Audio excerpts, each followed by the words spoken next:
Bienvenue sur Voyage Temps, la chaîne où les grandes figures d'Hollywood traversent les époques sous un nouveau regard. Aujourd'hui, nous replongeons dans l'univers inoubliable de The Master, 1964-1966, une série culte qui a marqué la télévision américaine avec son humour macabre et ses personnages excentriques. Dans cet épisode, découvrez les vrais noms des acteurs, leur âge au moment du tournage et ce qu'ils sont devenus avant et après cette aventure télévisuelle devenue légendaire. Un retour passionnant dans l'âge d'or de la télévision en noir et blanc. Fred Gwynne a interprété Herman Munster, le patriarche au grand cœur de la famille Munster, dans la série culte de Munster. Né le 10 juillet 1926, Gwynne avait 38 ans lorsqu'il a endossé ce rôle. Sa performance inoubliable, alliant humour, tendresse et une touche de naïveté, a fait de Herman une icône de la télévision des années 60. Malgré son apparence monstrueuse inspirée de Frankenstein, Herman était un personnage profondément humain, attachant et comique. Gwynne a su lui insuffler une chaleur et un charme qui ont marqué plusieurs générations. Fred Gwynne s'est éteint le 2 juillet 1993 à l'âge de 66 ans, en raison de complications liées au cancer du pancréas, laissant derrière lui un héritage durable dans l'histoire de la télévision américaine. Al Lewis a interprété Grandpa, le vampire excentrique et inventeur loufoque, dans la série The Master. Né le 30 avril 1923, Lewis avait 41 ans lorsqu'il a incarné ce personnage emblématique. Avec son humour décalé, son énergie débordante et son timing comique impeccable, il a fait de Grandpa un pilier de la série, apportant une dynamique hilarante à la famille Munster. Son alchimie avec Fred Gwynne, Herman Munster, a particulièrement marqué les téléspectateurs. Al Lewis a su transformer un rôle caricatural en une figure culte de la télévision. Il s'est éteint le 3 février 2006, à l'âge de 82 ans, en raison de causes naturelles, laissant une trace indélébile dans le cœur des fans de comédie classique. Butch Patrick a interprété Eddie Munster, le jeune loup-garou fils de Herman et Lily, dans la série The Master. Né le 2 août 1953, Patrick avait seulement 11 ans lorsqu'il a endossé ce rôle. En tant qu'Eddie, il a apporté une innocence espiègle et une énergie enfantine qui complétait parfaitement l'humour décalé de la famille Munster. Avec ses oreilles pointues, ses tenues scolaires gothiques et ses répliques pleines de malice, Eddie est devenu un personnage adoré des fans. Butch Patrick a marqué toute une génération en incarnant l'un des enfants les plus emblématiques de la télévision. En 2025, il a 71 ans et continue de participer à des événements liés à la pop culture et à l'héritage de The Master. Pat Priest a interprété Marilyn Munster, la nièce normale dans la famille de monstres, dans la série The Master 1964-1966. Née le 15 août 1936, Priest avait 28 ans lorsqu'elle a repris le rôle à partir du 14e épisode, succédant à Beverly Owen.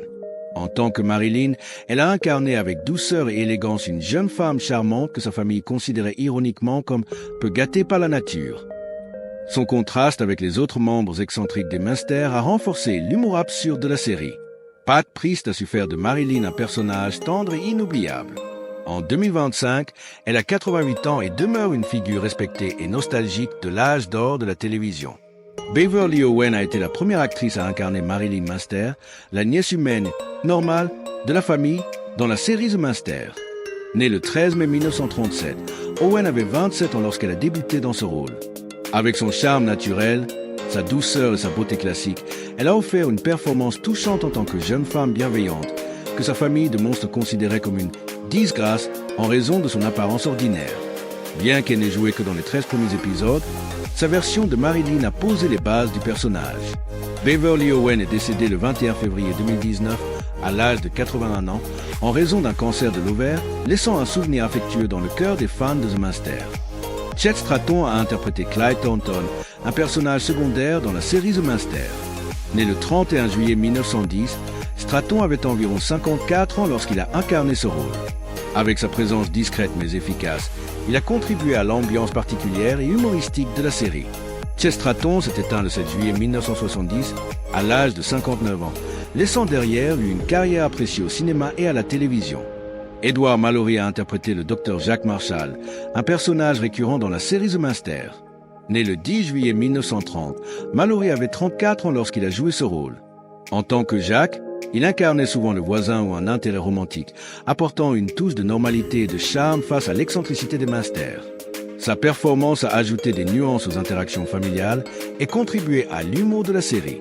Edward Mallory est décédé le 4 mai 2007 à l'âge de 76 ans, laissant une empreinte dans l'univers classique de la télévision américaine. Harvey Korman a interprété le Dr Limbach, médecin légiste excentrique et souvent comique, dans la série The Master.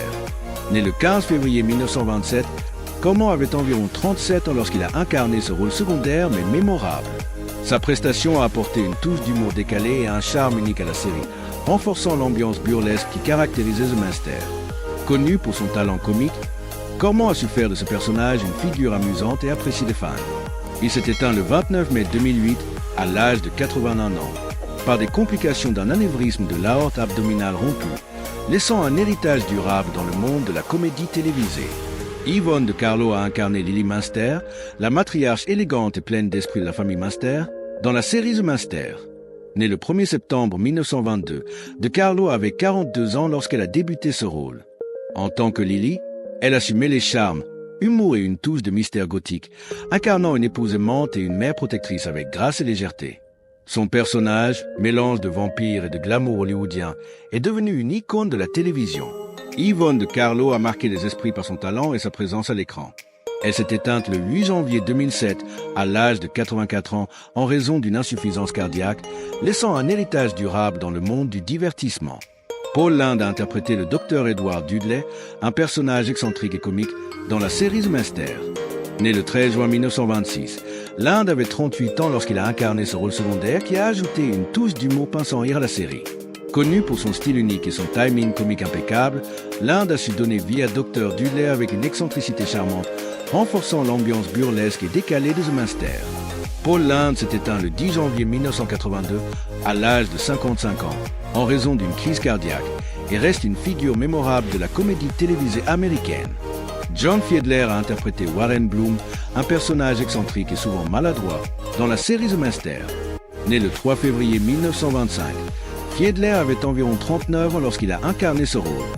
Sa voix distinctive et son jeu subtil ont apporté une touche unique à ce personnage secondaire, contribuant à l'humour et au charme de la série. John Fiedler a su donner vie à Warren Bloom avec une finesse comique qui a marqué les téléspectateurs. Il s'est éteint le 25 juin 2005, à l'âge de 80 ans, laissant un héritage durable dans le théâtre, le cinéma et la télévision. John Carradine a interprété M. Gatman, un personnage mystérieux et inquiétant, dans la série The Master. Né le 5 février 1906, Carradine avait environ 58 ans lorsqu'il a incarné ce rôle. Sa présence imposante et sa voix grave ont apporté une atmosphère unique et mémorable aux épisodes où il apparaissait, renforçant l'ambiance gothique et parfois sombre de la série. Acteur prolifique du cinéma classique, Carradine a su transmettre une intensité dramatique qui a marqué les fans de The Master. Il s'est éteint le 27 novembre 1988 à l'âge de 82 ans, laissant derrière lui une carrière légendaire dans le cinéma américain. Jane Withers a interprété Fanny Pike, une jeune fille espiègle et pleine d'énergie, dans la série The Master. Née le 12 avril 1926, Withers avait environ 38 ans lorsqu'elle a incarné ce rôle récurrent. Avec son charme et sa vivacité, elle a su apporter une touche de fraîcheur et de malice à la série, créant un contraste amusant avec l'univers gothique des Masters. Jane Withers, ancienne star enfant du cinéma, a enrichi la série par sa présence dynamique et son talent comique. Elle s'est éteinte le 7 août 2021 à l'âge de 95 ans, laissant un héritage durable dans l'histoire du divertissement américain. Val Avery a interprété Marty, un personnage secondaire dans la série The Master. Né le 14 juillet 1924, Avery avait environ 40 ans lorsqu'il a incarné ce rôle. Connu pour son jeu de caractère solide et sa présence authentique à l'écran, il a apporté une touche réaliste et attachante à la série. Val Avery a su enrichir l'univers des Masters par son interprétation discrète mais efficace. Il s'est éteint le 12 décembre 2009 à l'âge de 85 ans, laissant une carrière remarquable dans le cinéma et la télévision américains. Willis Boucher a interprété M. Bradley, un personnage secondaire dans la série The Master. Né le 4 avril 1907, Boucher avait environ 57 ans lorsqu'il a incarné ce rôle. Reconnu pour son jeu solide et sa voix distinctive, il a apporté une présence crédible et rassurante à la série, contribuant à son ambiance unique. Willis Boucher a laissé une marque durable grâce à ses nombreux rôles au cinéma et à la télévision. Il s'est éteint le 5 février 1977 à l'âge de 69 ans. Merci d'avoir voyagé avec nous dans l'univers unique de The Master, entre rire, nostalgie et transformation. Si ces visages vous ont marqué, sachez qu'ils ont aussi laissé leur empreinte dans l'histoire d'Hollywood. Abonnez-vous à Voyage Temps pour découvrir d'autres parcours fascinants, entre passé glorieux et traces du présent. À très bientôt pour un nouveau chapitre dans le livre du temps hollywoodien.